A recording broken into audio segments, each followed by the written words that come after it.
Hey guys, it's Rob, and I'm here with Chris with Magpul, here to talk about some of their newest products.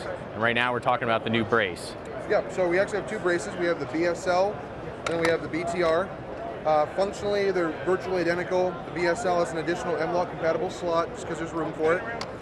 Aside from that, they fit on standard carbine mil-spec receiver extensions. They are adjustable fore and aft. So this one kind of has that classic Magpul look to it. This one here is a little more modern rendition of some of our, key aesthetics. So they're both intended for use as a stabilizing arm brace. You brace up against the forearm like so. You can also attach a sling, like a one-point sling, the tension out against it to provide stability while firing. So Very coming cool. later this year, MSRP of $59.95. Awesome. That's a great price point. You said coming this year, any estimated date, month? Yeah, so right now we're slated towards the later end of the year, but we are fast tracking the product as much as we can. These are all 3D Like printed. end of third quarter? I'd rather not be more specific just because Sure. I don't want to give people the whole Hunter American deal again, It'll be done when it's Sure. ready, as soon as possible. Target-ish would be great. It'd be great for fall.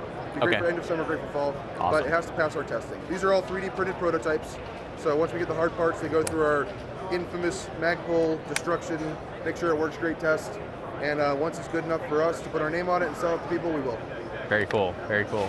And so, can you tell us what's one thing that makes your brace different, better than the competition, other braces that are out there? So we approached the idea of a stabilizing arm brace from the ground up.